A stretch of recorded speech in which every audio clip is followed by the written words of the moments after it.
When I was first selected as a Nickens awardee, it was sort of a feeling of disbelief a little bit. Had to do a double take when I had found out from the Associate Dean of Diversity at my school and inclusion that I had been selected. And then after I caught my breath a little bit, the reaction was, who am I going to tell first? How do I get a hold of my mom and dad? I was ecstatic. I was very humbled and just excited for the opportunity to meet some of the other awardees and what being a part of that community might be like. But yeah, I mean, surprise is probably the best word. Elated and really honored would be the ways I would sort of describe my initial reaction to have been awarded the Nickens Scholarship. When thinking about my role in advancing health equity and diversity, I sort of think it's sort of a multi-pronged mission. So first, I'm at the medical student level. I think the first thing in my role is to be a student. And so I think learning as much as I can, being kind of having an unbridled curiosity about a lot of what is health inequities and what it means to have diversity in medicine. So first there's the student part, and then I think there's a couple other things that I think are extremely important. Another is to be a role model. I think part of increasing diversity in medicine is expanding that pipeline, and I think the importance of role models in medicine is essential. It's one of the large reasons that I'm where I am now, and so I think being a role model to younger students, to kids in high school, kids in college, showing them that medical school is a possibility, being a physician is a possibility, and not only a possibility, but a rewarding way to give back to your community. And then I think the third thing is to be an advocate. We're constantly working with patients every day in a system that's designed and puts up roadblocks for them to access their care at every step of the way. And so I think really being an advocate for them and taking that time and energy and showing them how they can access their care, how they can be an advocate for themselves, and getting what they deserve in terms of health care, in terms of being provided for at a medical center. Are all sort of things I think about when advancing health equity.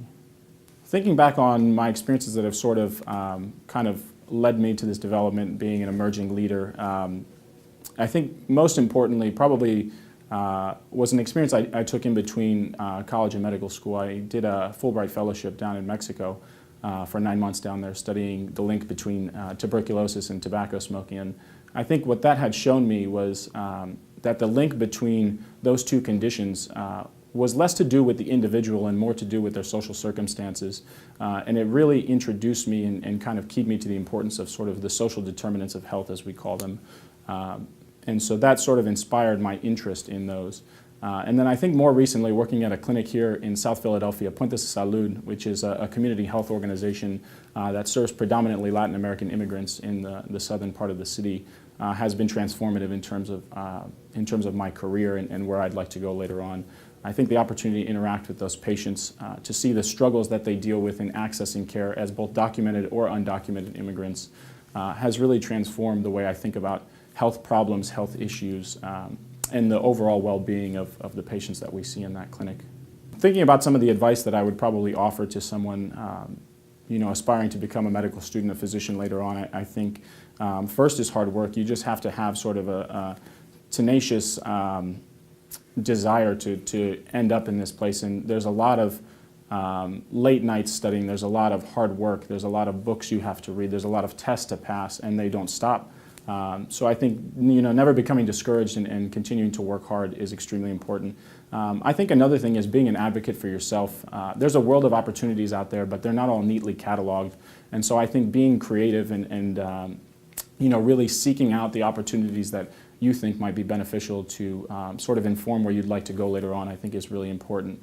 And then the other piece of advice I have is just sort of have an unbridled curiosity. I think it's important to be curious, it's important to be motivated, not only in the medical part, but sort of all of the circumstances that surround medicine and surround being a physician, surround the life of your patients. And I think just sort of having that curiosity to learn can be really an important factor in advancing yourself through the medical profession. Thinking about the advice I'd give to leaders in academic medicine in regards to health equity and diversity, I think a couple things.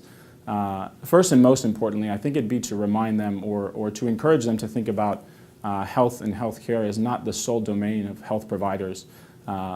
And what I mean by that is I think that there is a broader context of health that we often forget about or often ignore, the social determinants of health, where a person grows up, access to food, their education, the school systems they go to, the violence they might see as a child, and how that affects and informs the rest of their life. I think those are things we need to think about and be creative in addressing, creating public-private partnerships, looking at the community organizations that are out there. So I think that would be the first thing. The second piece would be that, in order to advance our agenda in improving health inequities, I think it's really important to measure impact. In this era of scarce resources, difficult politics, I think, we bring the moral argument is there, and we do a good job of carrying that torch well. But I think, when we speak to people that have the funds to control these programs or to make these possibilities, realistic, I think measuring their impact, which we know is there, we just don't do a great job capturing. I would encourage them to do that, because I think those numbers can really make a difference in sort of the argument for why we do what we do.